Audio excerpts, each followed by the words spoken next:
Okay, सो आज का जो हमारा लेक्चर है वो है about the chapter units and measurement.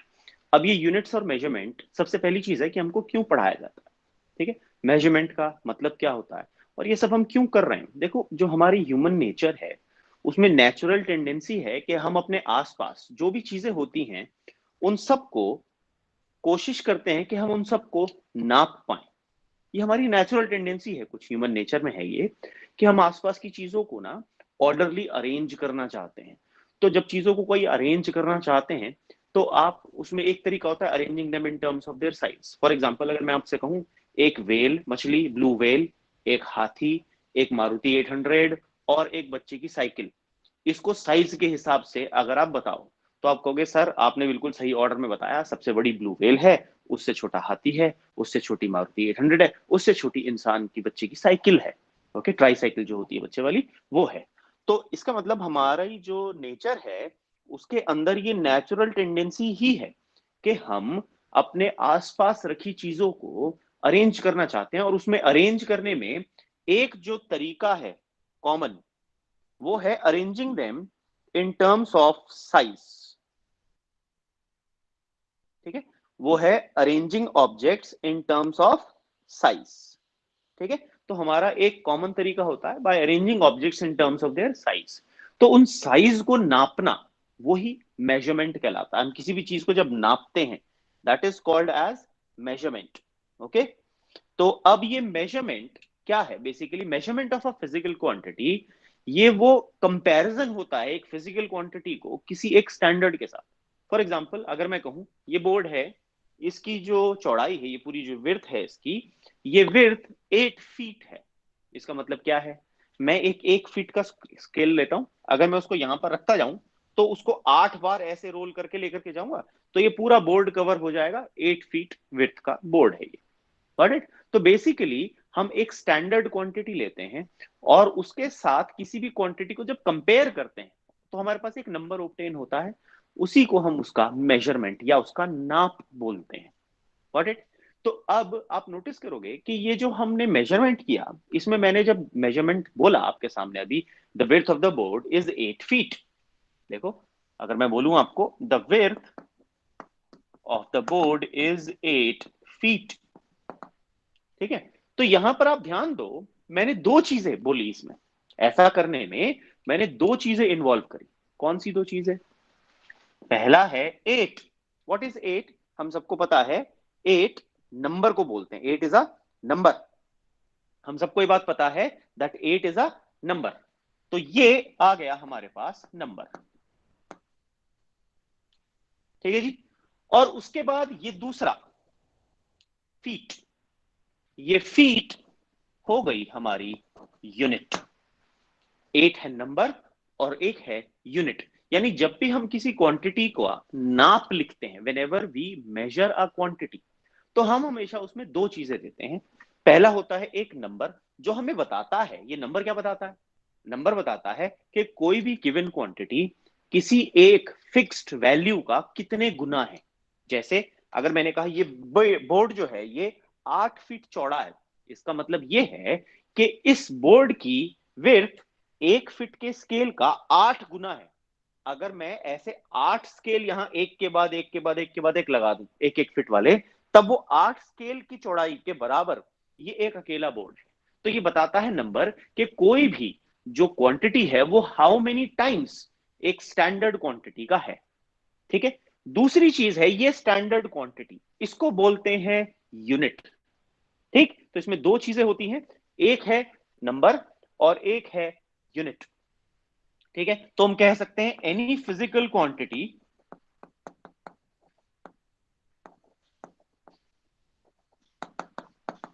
Can be written as number multiplied by unit. किसी भी फिजिकल क्वांटिटी को हम लिख सकते हैं as number multiplied by a unit. किसी भी फिजिकल क्वांटिटी को आप इस तरह से लिख सकते हैं, number multiplied by unit. Got it. तो अब इसका एक और एग्जांपल देख लेते हैं। सपोज लेट अस सी वन मोर एग्जांपल। अब सपोज मैं कहता हूं अभी, ये जो आप किसी भी टाइम को सपोज 12 बजे के बाद तक, अभी जो हमने क्लास स्टार्ट करी तो 4 घंटे हो चुके थे टाइम इंटरवल। तो टाइम 12 बजे के बाद से हमारी क्लास स्टार्ट होने तक के बीच का जो समय है टी, वो था 4 आवर्स। ठीक है, तो ये हो गई क्वांटिटी,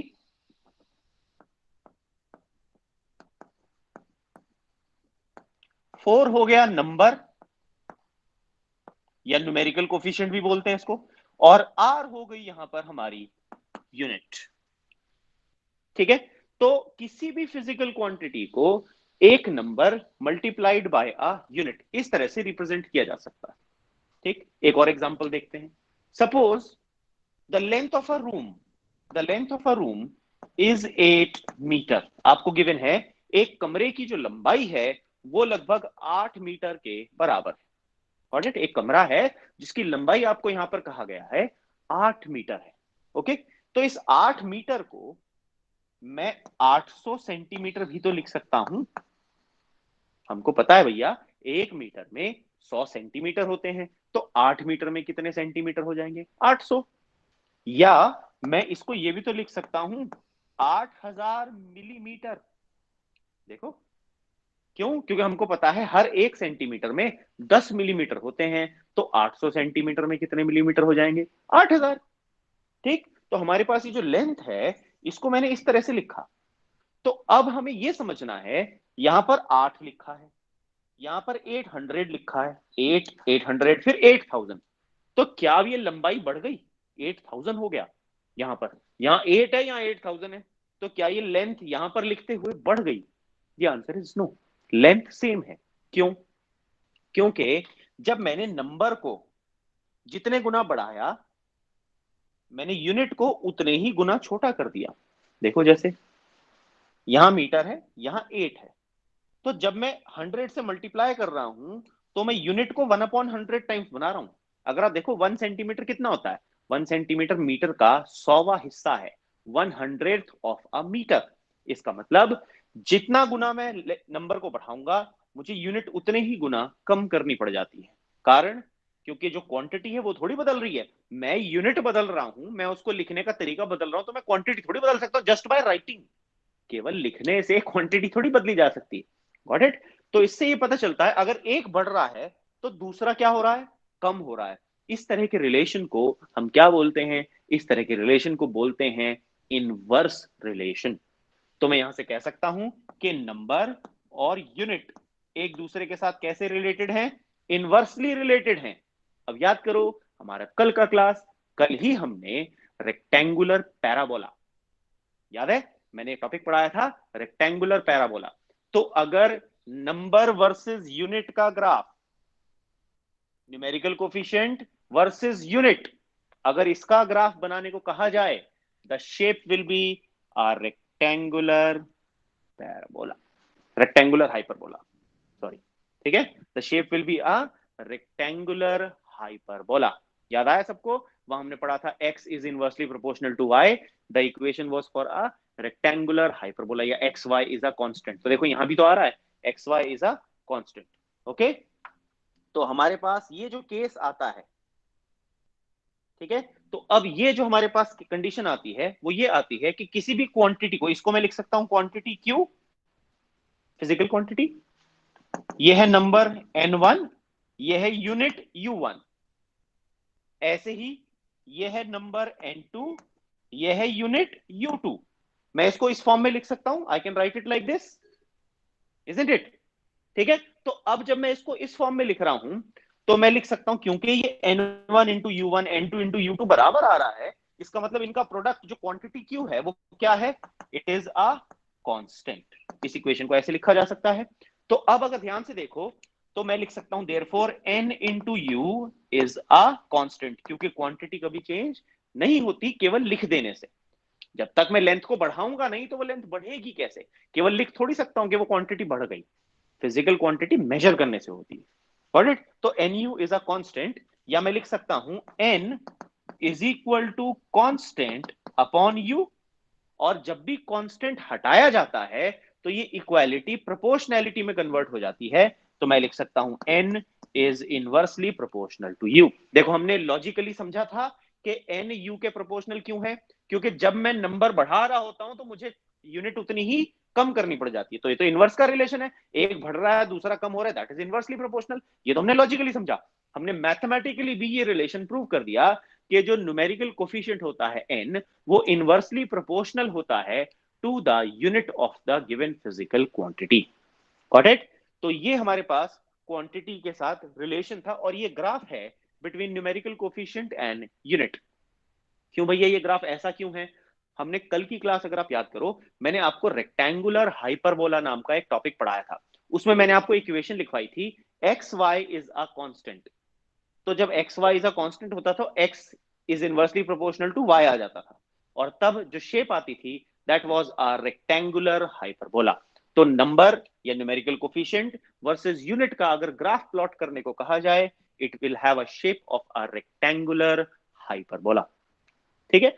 अब आप कहोगे सर आप बार बार ये क्वांटिटी क्वांटिटी क्वांटिटी करे जा रहे हो, ये क्वांटिटी हम यहां पर मेजर कर रहे हैं, लेकिन हम सारी क्वांटिटी को थोड़ी मेजर कर सकते हैं। मैं कहूंगा हाँ आप बिल्कुल सही हो। क्यों भैया, क्यों नहीं कर सकते सारी क्वांटिटी को मेजर? ठीक है, अब सपोज आपको कहा जाए ये बताओ कटरीना कैफ कितनी सुंदर है, तो भैया जितने भी लड़के हैं यहाँ पर कहेंगे सर बहुत सुंदर है, वो तो बड़ी कितने खिल गए देखो। क्यों? उसका कारण क्या है? आप सिर्फ ये कह सकते हो बहुत सुंदर है, अति सुंदर है, लेकिन ये नहीं बता सकते कोई नंबर की टर्म्स में बताओ क्या नंबर है उसकी सुंदरता का। तो आप ये चीज डिफाइन नहीं कर सकते। आप अपने पेरेंट्स से कितना प्यार करते हो? सर हम बहुत प्यार करते हैं अपने पेरेंट्स से। भैया कोई नंबर बताओ, कितना प्यार करते हो? 100 किलो प्यार करते हो, 1 टन प्यार करते हो? ऐसा कुछ तो नहीं है ना। You can not right a number, you can not specify a number. तो ये जो क्वांटिटी होती है, क्वांटिटीज इसीलिए दो तरीके में क्लासिफाई की जा सकती है। ठीक है, तो क्वांटिटी जो है वो दो तरीके में क्लासिफाई की जा सकती है, क्योंकि कुछ क्वांटिटी ऐसी है जिनको हम नाप सकते हैं। क्वांटिटीज जो होती हैं वो दो कैटेगरी में क्लासिफाई की जा सकती है। एक होती है फिजिकल क्वांटिटी, ये वो है जिनको हम नाप सकते हैं। दूसरी होती है नॉन फिजिकल, और you can call them abstract. Non physical और एब्स्ट्रैक्ट, क्या डिफरेंस है भैया दोनों में देख लेते हैं। फिजिकल क्वांटिटी वो है विच कैन बी मेजर्ड,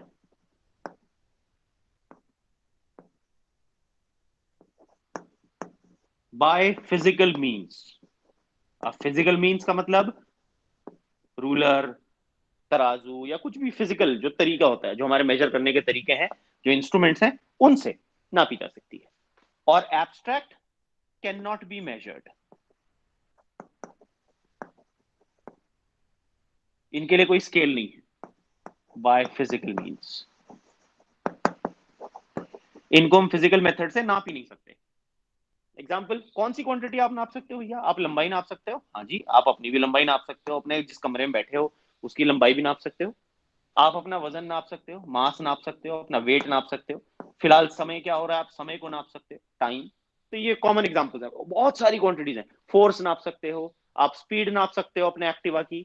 तो ये सारी क्वांटिटीज, इनको आप नाप सकते हैं। किसको नहीं नाप सकते आप ब्यूटी को नहीं नाप सकते। You can not quantify beauty, एक कोई नंबर नहीं बता सकते ब्यूटी के लिए। आप प्यार को नहीं नाप सकते, आप एंगर को नहीं नाप सकते, एटसेट्रा एटसेट्रा। बहुत सारे ऐसे इमोशनल क्वांटिटीज हैं जिनको आप नाप ही नहीं सकते। ठीक है, तो ऐसी क्वांटिटीज जिनको हम नहीं नाप सकते उनको हम बोलते हैं नॉन फिजिकल और एब्स्ट्रैक्ट क्वांटिटीज। और जिनको हम नाप सकते हैं उन्हें बोलते हैं फिजिकल क्वांटिटीज। और क्योंकि हम फिजिक्स पढ़ रहे हैं और चैप्टर भी हमारा यूनिट्स एंड मेजरमेंट है, तो हमारे लिए इंपॉर्टेंट कौन हुआ? हमारे लिए इंपॉर्टेंट हुई ये फिजिकल क्वांटिटीज। क्यों? क्योंकि हमको इन्हीं को नापना सीखना है। ये जो पूरा चैप्टर बेस्ड है, ये इन्हीं क्वांटिटीज पर बेस्ड है जिनको हमने नापना सीखना है। We will be learning how to measure these physical quantities. ठीक है, तो ये पूरा का पूरा चैप्टर इन्हीं पर बेस्ड है। ठीक है, अब ये जो फिजिकल क्वांटिटीज होती हैं, इनको फर्दर क्लासिफाई किया जाता है कुछ कैटेगरीज में। देखो नॉन फिजिकल हमारे काम की नहीं है, तो इसे हटा देते हैं, ये तो हमारे काम की नहीं है। हमारे काम की कौन सी है? केवल फिजिकल क्वांटिटी। तो अब हमने ये देखना है कि फिजिकल क्वांटिटी को फर्दर हम किस फॉर्म में यूज करते हैं, या इसके क्या क्या टाइप्स हैं। ठीक है, तो जनरली जो हम फिजिकल क्वांटिटीज लेते हैं उसके कुछ एक एग्जांपल्स देख लेते हैं, let us talk about certain examples, और ये एग्जांपल्स हमारे बहुत काम आने वाले हैं आगे भी चल करके, ठीक है। So let's talk about physical quantity. Physical quantity क्या होती है?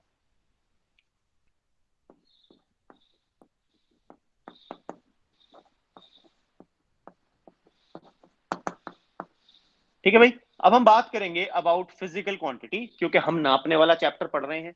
और फिजिकल क्वांटिटी क्या होती है?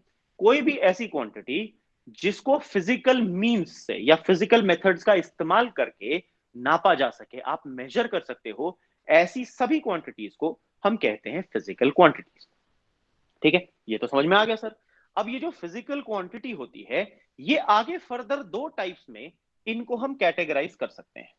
We can further divide them into two types. कौन कौन सी दो टाइप्स है भैया? एक होती है फंडामेंटल, एक होती है फंडामेंटल फिजिकल क्वांटिटी, और जो दूसरी टाइप की फिजिकल क्वांटिटी है उसको बोलते हैं डिराइव्ड फिजिकल क्वांटिटी। अभी केवल मैं नाम बता रहा हूं, अभी समझेंगे ये क्या होती है और क्यों ऐसा कहा जाता है। ठीक है, तो सबसे पहले ये जो फंडामेंटल क्वांटिटीज होती है, एसआई सिस्टम का नाम आप सबने सुना है, आप यूज करते आ रहे हैं, उसको कितनी छोटी क्लास से साइंस में पढ़ रहे हैं, एसआई सिस्टम, एसआई यूनिट पढ़ते आ रहे हैं। तो जो एसआई सिस्टम होता है, वो एसआई सिस्टम क्या है और वो कैसे बनाया गया, ये भी अभी हम आगे सीखेंगे जब हम चढ़ेंगे पढ़ेंगे। तो अभी के लिए हम समझते हैं कि जो एसआई सिस्टम होता है उसमें 7 फंडामेंटल क्वांटिटीज मेंशन्ड हैं। ठीक है, वो 7 फंडामेंटल क्वांटिटीज क्या है, लेट अस सी। सबसे पहली है mass, mass of a body is a fundamental. दूसरी है length, length of the body is also fundamental. तीसरी है time is fundamental. Then your temperature is fundamental. Then electric current is fundamental quantity. Then luminous intensity. अब ये क्या होते हैं सब बताऊंगा, परेशान मत होना, बिल्कुल भी चिंता करने की जरूरत नहीं है, टिल आई एम देयर। ठीक है, इसके बाद आता है क्वांटिटी ऑफ सब्सटेंस या अमाउंट ऑफ सब्सटेंस।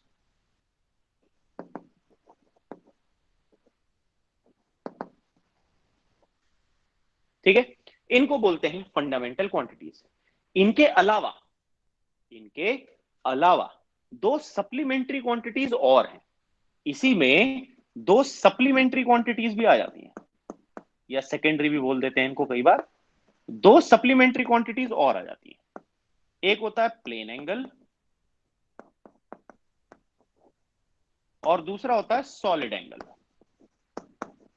यानी टोटल मिलाकर के 7 + 2 ये 9 क्वांटिटीज हैं जो आपको अपने दिमाग में मेमोराइज कर लेनी है। इनको फंडामेंटल में कैटेगराइज किया जाता है। अब भैया बात आती है, सर आपने क्वांटिटीज तो बता दी, इनको फंडामेंटल क्यों कहते हैं, पहले ये समझना चाहिए। अब देखो बात करते हैं, एक सिंपल सा एग्जांपल लेते हैं, मास। आप मास को कैसे डिफाइन करते हो? आप मास को डिफाइन करते आए हो, the quantity of matter contained in a body is mass. Body के अंदर कितना मैटर भरा हुआ है, उसके माप को ही, उसके मेजर को ही हम उसका मास कहते हैं। इसको किसी और फॉर्म में डिफाइन करके बताओ, कर ही नहीं सकते। समय को, लेट्स एग्जांपल, टाइम, टाइम को डिफाइन करो। टाइम क्या है? What is time? सब लोग टाइम बहुत बार टाइम टाइम करते हो, सर पढ़ने के लिए टाइम नहीं है, हमारा टाइम बहुत खराब हो गया, टाइम ये हो गया, टाइम खराब चल रहा है, दुनिया भर का टाइम टाइम टाइम करते रहते हो। ये बताओ टाइम है क्या? What is time? डिफाइन करो। टाइम क्या होता है? टाइम होता है किन्हीं भी दो इवेंट्स के अकर होने के बीच का इंटरवल। फॉर एग्जाम्पल, अभी फिलहाल 2:21 और 34 सेकंड मेरी घड़ी दिखा रही है, और अब 4:21 सॉरी और 40 सेकंड हुआ। तो देखो बीच में हमारे पास गैप आया, 31 सेकंड और 9 सेकंड का गैप आया। कब? जब मैंने पहले रीडिंग ली तो 31 सेकंड टाइम हो रहा था, और जब मैंने दोबारा रीडिंग ली तो 40 सेकंड टाइम हो रहा था। बीच में गैप कितना आया? 9 सेकंड का। तो वही हमारे लिए टाइम हो गया। टाइम क्या है? The interval between the occurrence of two events, दो इवेंट्स के अकर होने के बीच का इंटरवल, उसी को टाइम कहते हैं। ऐसी लेंथ क्या है? What is length? लेंथ क्या है? लेंथ होता है स्पेस में किन्हीं दो पॉइंट्स के बीच में जो दूरी होती है, उसी को लेंथ बोलते हैं। कल हमने डिस्टेंस फॉर्मूला में सीखा भी था कि जब आप कोऑर्डिनेट सिस्टम रखते हो तो उसमें दो पॉइंट्स के बीच के जो दूरी है उसका डिस्टेंस निकालने का फॉर्मूला निकाला था, √x2 - x1 square plus y2 - y1 square plus z2 - z1 square, याद है? वो ए बी लेंथ जो थी, that was actually the length, दो पॉइंट्स के बीच का distance, that is called length. इनको हम अब ध्यान से देखो, मैं जब टाइम को डिफाइन कर रहा हूं, मैं टाइम की टर्म्स में डिफाइन कर रहा हूं, मैं लेंथ को डिफाइन कर रहा हूं, डिस्टेंस लेंथ की टर्म्स में डिफाइन कर रहा हूं, मास को डिफाइन कर रहा हूं मैटर की फॉर्म में, मास की ही फॉर्म में डिफाइन कर रहा हूं। तो ये वो क्वांटिटीज हैं जिनको हम किसी और क्वांटिटी की फॉर्म में एक्सप्रेस ही नहीं कर पाते। इनके साथ प्रॉब्लम यह है कि इन क्वांटिटीज को हम किसी और क्वांटिटी की टर्म्स में, यानी किसी और की फॉर्म में एक्सप्रेस नहीं कर पाते, इसीलिए इनको फंडामेंटल कहा जाता है। That is the reason they are called as fundamental physical quantities. ये वो क्वांटिटीज हैं जिनको किसी और की फॉर्म में एक्सप्रेस किया ही नहीं जा सकता। तो ये तीन तो हमारे मैकेनिक्स में कॉमन थी, मास लेंथ टाइम, भैया काम ये इनसे काम चलता रहता है बार बार, ठीक है? फोर्स निकालनी है, mass into acceleration, acceleration length और टाइम। लेकिन जब थर्मोडायनेमिक्स आया, जहां पर टेम्परेचर और मैटर ये सब आने लग गया, तब हमने भैया टेम्परेचर भी ऐड कर दिया, हमने अमाउंट ऑफ सब्सटेंस भी ऐड कर दिया, क्योंकि थर्मोडायनेमिक्स में इसका इस्तेमाल होता है। फिर क्या हुआ? फिर भैया इलेक्ट्रोमैग्नेटिज्म आया दरवाजे पर खटखटाने, अरे भैया मैं भी तो हूँ फिजिक्स के अंदर, ठीक? तो क्या ऐड कर दिया हमने? इलेक्ट्रिक करंट ऐड कर दिया, क्योंकि जितना मैग्नेटिज्म होता है सब इलेक्ट्रिक करंट की हेर फेर से आता है, तो इलेक्ट्रोमैग्नेटिज्म के अंदर इलेक्ट्रिक करंट ऐड कर दिया। फिर लाइट की बारी आई, तो लाइट को किसी और फॉर्म में एक्सप्रेस नहीं कर पाते थे, तो उसकी वजह से उसकी चमक को हमने बोल दिया ल्यूमिनस इंटेंसिटी। ल्यूमिनस ऑब्जेक्ट क्या होते थे? वो ऑब्जेक्ट जो रोशनी देते हैं, और इंटेंसिटी उनकी चमक बताती है। तो ल्यूमिनस इंटेंसिटी होती है रोशनी की चमक। Got it? Amount of substance, ये आपने मोल कॉन्सेप्ट में सीखा था, एवोगैड्रोस कांस्टेंट 6.023 इंटू 10⁻23, उसको एक मोल बोलते थे। तो अमाउंट ऑफ सब्सटेंस मोल की फॉर्म में रिप्रेजेंट किया जाता है। इसके बाद एंगल क्या होता है? प्लेन एंगल क्या है? What is plane angle? Plane angle basically दो लाइंस एक दूसरे के साथ कितना इंक्लाइंड है, या कोई भी एक लाइन दूसरी लाइन रेफरेंस लाइन के साथ कितने इंक्लिनेशन पर है, उसी को हम एंगल बोलते हैं। और क्योंकि ये एक प्लेन में 2D प्लेन के अंदर निकाला जाता है, इसलिए से बोलते हैं प्लेन एंगल। अब इसके बाद सॉलिड एंगल क्या है? आपने बर्थडे कैप देखी है, वो जो बर्थडे कोन लगाते हो आप, उस कोन का ऊपर का हिस्सा वो 3D है, स्पेस में है, वो प्लेन नहीं है। हम उसे प्लेन बनाते हैं ऐसे शो करने के लिए, लेकिन असलियत में वो प्लेन थोड़ी है। देखो, अगर मैं यहां पर एक कोन बनाऊं, ये बर्थडे कैप बना दी मैंने, मान लो ये बर्थडे कैप है, ठीक है? अब इस बर्थडे कैप का ये वाला जो एंगल है, ये 3D एंगल है, 3 डायमेंशन में है, इसको बोलते हैं सॉलिड एंगल, ठीक है? तो प्लेन एंगल होगा दो लाइंस के बीच का simple gap, that is plane angle. और सॉलिड एंगल होगा 3 डायमेंशनल ऑब्जेक्ट के कोने का, किसी भी कोने का जो एंगल होता है, that is called as solid angle. इन सबको बाद में पढ़ेंगे, अभी तो सिर्फ ये बेसिक सीख रहे हैं हम लोग, ये क्या होती है, ठीक है? तो फंडामेंटल क्वांटिटीज क्या है? फंडामेंटल क्वांटिटी वो क्वांटिटी है जिन क्वांटिटीज को आप किसी और की रेफरेंस में, किसी और क्वांटिटी की फॉर्म में एक्सप्रेस नहीं कर सकते। The quantities which can not be expressed in terms of any other physical quantity, उन्हीं को हम फंडामेंटल या बेस क्वांटिटी भी कहा जाता है। इनको बेस क्वांटिटी भी कह देते हैं कई बार। तो क्यों? क्योंकि ये सारी सारी हमारी जितनी भी क्वांटिटीज है उनका बेस है, इन्हीं से वो सारी क्वांटिटीज, बाकी जितनी भी दुनिया भजान की क्वांटिटीज होती हैं, वो सब इन्हीं से बनाई जा सकती है। That is why they are also called fundamental या बेस क्वांटिटीज। तो यहां तक समझ में आ गया सबको फंडामेंटल क्वांटिटी क्या होती है? समझ में आ गया? अब मूव करते हैं हमारे नेक्स्ट पार्ट पर, जिसको बोलते हैं हम derived quantity. Now what is a derived quantity? Sir आपने फंडामेंटल तो बता दी, अब भैया ये बताओ ये डिराइव्ड का मतलब क्या होता है? देखो, डिराइव्ड शब्द का मतलब है जो किसी चीज से डिराइव हुई या obtained from some other quantity. तो डिराइव्ड क्वांटिटी वो है जिनको मैं फंडामेंटल क्वांटिटीज को मल्टीप्लाई या डिवाइड करके ओब्टेन करता हूं। एक सरल सा एग्जांपल लेते हैं जो आप क्लास 9 से पढ़ते आ रहे हो, वो है स्पीड, किसी भी ऑब्जेक्ट की स्पीड, ठीक है? अब स्पीड क्या होती है? Let us talk about speed क्या है। स्पीड का फॉर्मूला होता था distance divided by time. The speed of an object is distance divided by time. जब भी आप किसी क्वांटिटी के डिस्टेंस को, या उसने जो बॉडी ने जो डिस्टेंस चला और जिस टाइम के दौरान चला, उससे डिवाइड करते हो, तो what you obtain is called its speed. अब डिस्टेंस इनमें से कौन सी फंडामेंटल क्वांटिटी है? तो आपको क्या सर? वो लेंथ है, लंबाई। तो मैं इसको ऐसे भी तो लिख सकता हूं, लेंथ और टाइम फंडामेंटल है। हाँ जी, टाइम तो पहले से ही फंडामेंटल है।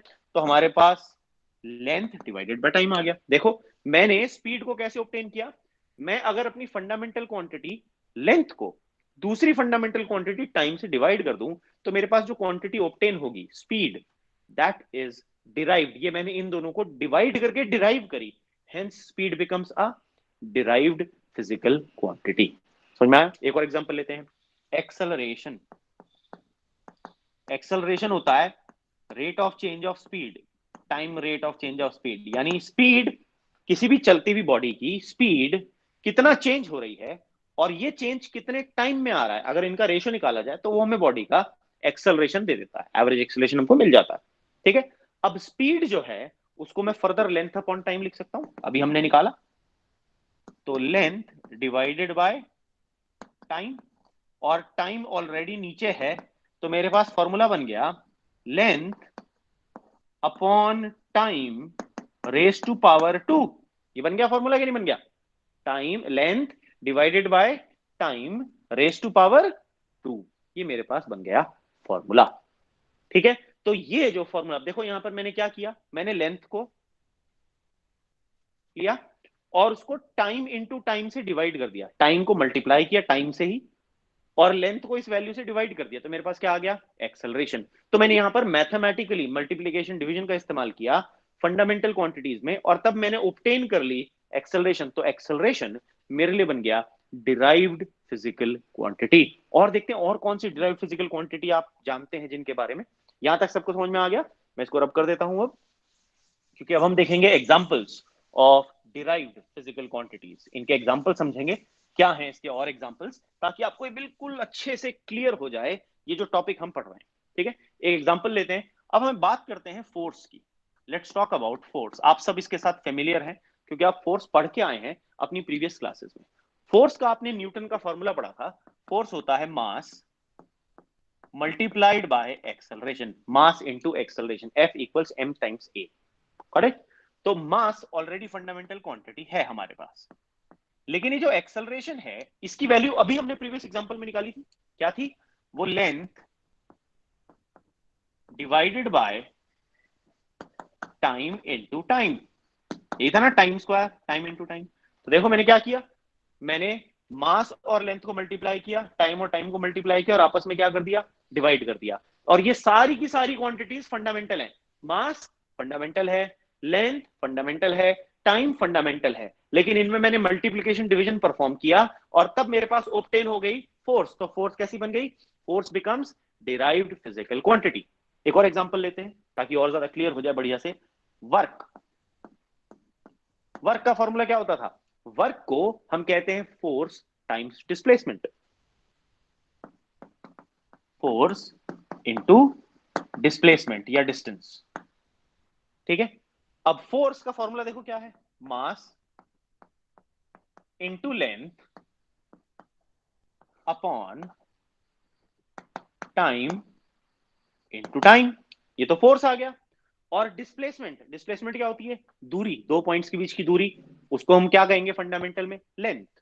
तो आ गया मल्टीप्लाइड बाय लेंथ। तो देखो जरा, अभी लेंथ यहां भी आ रहा है यहां भी आ रहा है, तो इसको मैं ऐसे लिख सकता हूं, मास into length upon time into time, यानी टाइम का स्क्वायर और लेंथ का स्क्वायर बन जाएगा यहां पर ये। तो मैंने क्या किया? मल्टीप्लीकेशन, मल्टीप्लीकेशन और इनके बीच में डिवीजन। तो ये सारी फंडामेंटल है, मास लेंथ और टाइम फंडामेंटल है, इनमें मैंने मल्टीप्लीकेशन और डिवीजन परफॉर्म किया, मेरे पास क्या आ गया? वर्क। तो work becomes a derived physical quantity. इसी तरह से लीनियर मोमेंटम पढ़ा था आपने क्लास 9 में, याद है? लीनियर मोमेंटम P कैसे निकाला जाता था? मास of a body multiplied by its velocity, it was the product of mass of the body multiplied to its velocity। ये था, हमने मोमेंटम पढ़ा था। अब देखो, मास ऑलरेडी फंडामेंटल क्वांटिटी है और वेलोसिटी को हम ऑलरेडी प्रीवियस अभी लिख के आए हैं, लेंथ डिवाइडेड बाय टाइम। तो देखो, mass into length upon time, mass और लेंथ भी फंडामेंटल और टाइम भी फंडामेंटल, तो मैंने मास और लेंथ को मल्टीप्लाई किया और इस मल्टीप्लीकेशन को टाइम से डिवाइड कर दिया, तो मेरे पास क्या आ गया? Momentum. So momentum is also a derived physical quantity. तो डिराइव्ड फिजिकल क्वांटिटी क्या हुई? कोई भी ऐसी क्वांटिटी जिसको मैं फंडामेंटल फिजिकल क्वांटिटीज में मल्टीप्लीकेशन या डिवीजन परफॉर्म करके ऑब्टेन करता हूं, डिराइव करता हूं। ये क्वांटिटीज वो हैं जो डिराइव करी जाती हैं from fundamental physical quantities by performing multiplication and division. इसीलिए इनको कहा जाता है डिराइव्ड फिजिकल क्वांटिटी। यहां तक सबको समझ में आ गया? ये बहुत आसान वाला पोर्शन है, बहुत मजेदार चैप्टर है ये जो हम चैप्टर पढ़ रहे हैं ये एक्चुअली में एक तरह से फ्री के मार्क्स वाला है। बच्चे शुरू में से घबरा जाते हैं देखकर के, लेकिन जब आप इसको कंटिन्यूएशन में करोगे, वंस यू प्रैक्टिस इट, तो ये एक तरह के फ्री के नंबर होते हैं। और अच्छी बात ये है, ये जो आप चैप्टर पढ़ रहे हो, ये पूरा ये सब फंडामेंटल क्वांटिटीज, इनके आगे डायमेंशन पढ़ेंगे, ये सारा डायमेंशन डिमेंशन वाला पोर्शन, एरर्स वाला पोर्शन, ये इवन कॉम्पिटिशन में भी आएगा, चाहे तुम जेई में बैठो या नीट में बैठो, दोनों में ही ये आता है। और ये इतना आसान है, तो ये कंपटीशन में भी फ्री के नंबर, और आपके होम एग्जाम में तो है ही, बोर्ड में भी फ्री के नंबर। तो इसीलिए ये चैप्टर को बड़े ध्यान से पढ़ना, इसीलिए स्टार्टिंग इससे करिए। बड़ा मजेदार और आसान चैप्टर है, बहुत इजी, फ्री के नंबर दिलवाएगा, बहुत आसान है, सिर्फ थोड़ी सी प्रैक्टिस मांगता है, दैट्स इट। ओके, परेशान होने की जरूरत नहीं है। पहली बार जब कोई चीज सीखते हैं, थोड़ी सी शुरू में डिफिकल्टी आती है, and once we start learning through it, तो वो आसान हो जाता है। आप हमेशा ऐसे करते आए हैं, ये भी ऐसे ही लगेगा शुरू में। ठीक है, वंस यू प्रैक्टिस इट, मेरे से प्रॉब्लम्स लोगे, डाउट क्लास लोगे, तो क्लियर हो जाएगा, एकदम क्रिस्टल क्लियर, परेशान होने की जरूरत नहीं है। ओके, अब बात करते हैं, ये तो हमने फंडामेंटल क्वांटिटीज और डिराइव्ड फिजिकल क्वांटिटीज की बात कर ली। अभी हम यूनिट्स भी पढ़ के आए थे। यूनिट क्या होता था? यूनिट कोई भी एक ऐसा स्टैंडर्ड होता था जिसकी रिस्पेक्ट में, जिसका मल्टीपल आप किसी क्वांटिटी को रिप्रेजेंट करने के लिए यूज करते हैं। ठीक है, तो अब ये जो फंडामेंटल क्वांटिटी और डिराइव्ड क्वांटिटी है, इनकी भी अपनी अपनी यूनिट्स नाम दे देते हैं इनको। फॉर एग्जाम्पल, अगर कोई क्वांटिटी फंडामेंटल है, जैसे मास, तो उसकी जो यूनिट होगी उसको कहा जाएगा फंडामेंटल यूनिट या बेस यूनिट। तो फंडामेंटल यूनिट या बेस यूनिट क्या हुई? The unit of a fundamental quantity, उसको कहा जाएगा फंडामेंटल या बेस यूनिट। इसी तरीके से डिराइव्ड यूनिट क्या होगी? डिराइव्ड यूनिट वो यूनिट होगी जो फंडामेंटल यूनिट से डिराइव होकर के आई है। देखो कैसे बनती है, देख लेते हैं हम, ये कौन कौन सी यूनिट्स है भैया। ठीक है, तो फंडामेंटल यूनिट्स क्या है और डिराइव्ड यूनिट्स क्या है, अभी हम वो भी देखते हैं। तो सबसे पहले हम बात करते हैं फंडामेंटल यूनिट्स की।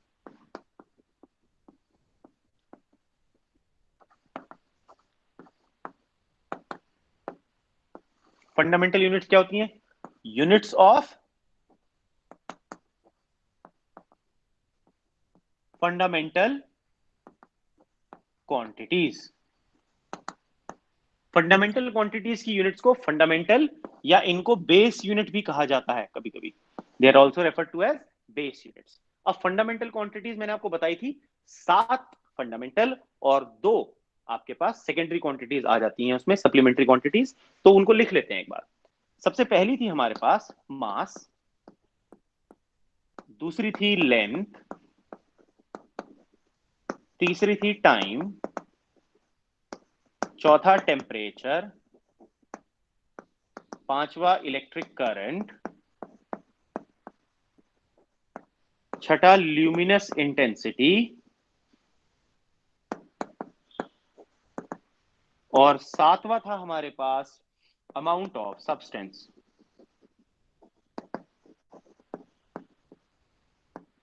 ठीक है, ये 7 थे। 7 में दो सप्लीमेंट्री क्वांटिटीज थी, कौन सी भैया? प्लेन एंगल और दूसरी थी solid angle.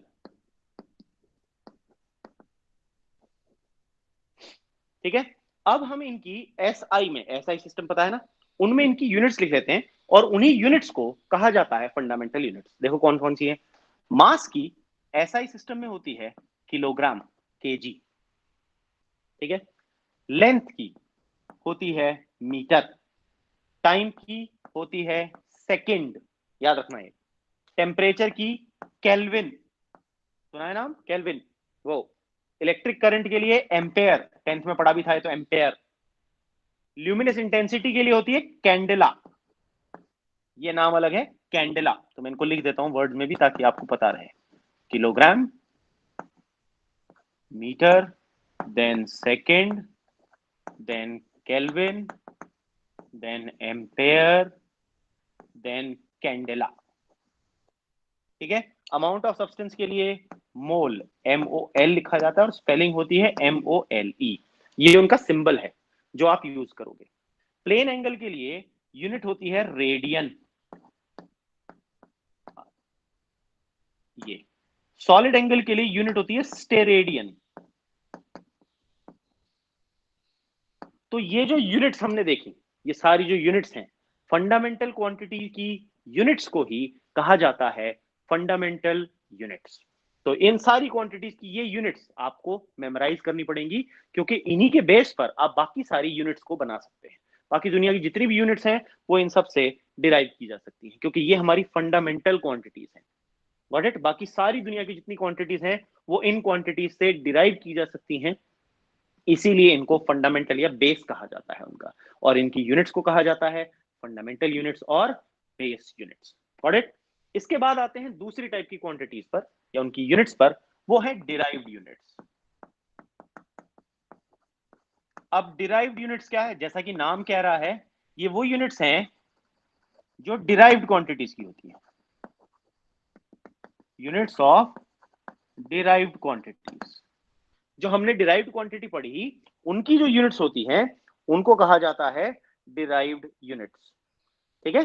The units of derived quantities are called derived units. ठीक है जी? तो ये जो डिराइव्ड यूनिट्स हैं हमारे पास, ये कैसे बनाएंगे हम? सपोज एग्जांपल ले लेते हैं, लेट्स टॉक अबाउट स्पीड।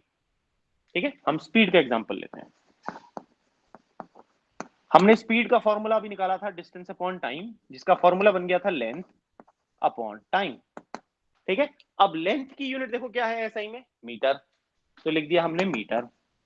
और टाइम की एसआई यूनिट क्या है भैया? देखो सेकंड है, तो लिख दिया सेकंड, तो बन गया मीटर पर सेकंड। तो मीटर पर second becomes a derived unit. क्यों भैया? क्योंकि ये फंडामेंटल यूनिट से मीटर और सेकंड को डिवाइड करके डिराइव हुई है, that is why this is called a derived unit. Got it? इसी तरह से एक्सेलरेशन की बात करते हैं। एक्सेलरेशन का फॉर्मूला था length upon time into time, यानी मैं उसको लिख सकता हूं टाइम का स्क्वायर। ठीक है, अब लेंथ की फंडामेंटल यूनिट देखो क्या है, वो है मीटर, और टाइम की फंडामेंटल यूनिट है सेकंड, तो सेकंड का स्क्वायर, तो ये बन गया मीटर पर सेकंड स्क्वायर। कैसे आया? आपने मीटर को डिराइव किया सेकंड की रेस टू पावर 2 से, सेकंड को सेकंड से मल्टीप्लाई किया और मीटर को उससे डिवाइड कर दिया, तो आपने मल्टीप्लीकेशन और डिवीजन ही तो परफॉर्म किया फंडामेंटल यूनिट्स में, तब आपके पास बनी डिराइव्ड यूनिट्स। इसी तरीके से अगर आप फोर्स की यूनिट देखो, उसके लिए हमने देखा था mass into length upon time into time, यानी टाइम का स्क्वायर। तो ये बन जाएगा मास के लिए केजी, लेंथ के लिए मीटर और टाइम के लिए सेकंड का स्क्वायर, तो बन गया केजी मीटर पर सेकंड स्क्वायर। ठीक है, और इसी को एसआई में नाम दे दिया जाता है 1 न्यूटन का। इसी को एसआई सिस्टम में न्यूटन भी कहते हैं। न्यूटन साइंटिस्ट आइजैक न्यूटन थे ना, सर आइजैक न्यूटन, उनको श्रद्धांजलि देने के लिए उनके नाम पर फोर्स की यूनिट रखी गई थी न्यूटन। तो ये केजी मीटर पर सेकंड स्क्वायर ही असलियत में 1 न्यूटन के बराबर होता है। इसी तरह से मोमेंटम की यूनिट आप निकाल सकते हो, वर्क की यूनिट आप निकाल सकते हो। तो वो सारी क्वांटिटीज की यूनिट्स जो हमने डिराइव्ड निकाली थी, उन्हीं की यूनिट्स को हम कहते हैं derived units. The units of derived physical quantities are called as derived units. Okay, तो यहां तक हमने सीखा फंडामेंटल क्वांटिटी क्या होती है, उनकी यूनिट्स क्या होती हैं, फिर डिराइव्ड क्वांटिटी क्या होती है, उनकी यूनिट्स क्या होती है। ठीक है, अब बार बार हम लोग यूनिट्स यूनिट्स यूनिट्स ये जो वर्ड इस्तेमाल कर रहे हैं, ठीक है, ये यूनिट क्या होता है एक बार फिर से मेमोराइज करते हैं। यूनिट क्या होता है? यूनिट किसी भी क्वांटिटी की एक ऐसी स्टैंडर्ड वैल्यू होती है जिसको हम क्या करते हैं, जिसको हम मल्टीप्लाई कर करके बाकी दूसरी फिजिकल क्वांटिटीज को रिप्रेजेंट करते हैं। ठीक है, यूनिट क्या होती है? यूनिट किसी भी एक क्वांटिटी की एक ऐसी स्टैंडर्ड फिक्स्ड वैल्यू है। फिक्स्ड क्यों? क्योंकि मैं ऐसी किसी वैल्यू को अपना नाम नहीं दे सकता, भाई मैंने कहा ये 4 उंगली की जो मोटाई है ये रॉजर नाम की यूनिट है, ऐसा थोड़ी हो जाएगा। वो उसकी कुछ क्वांटिटी, उसकी कुछ प्रॉपर्टीज होती हैं, वो सब भी हम सीखेंगे।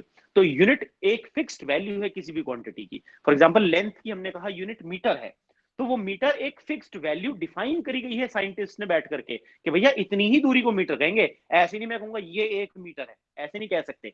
उसकी एक फिक्स्ड वैल्यू प्री डिफाइंड है और वो ही यूनिट है हमारे पास। तो उस यूनिट का जब हम मल्टीपल करते जाते हैं तो यूनिट क्या होती है?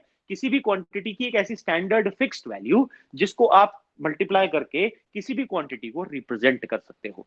That is called a unit. Okay, यहां तक सबको समझ में आ गया बच्चों? Very good.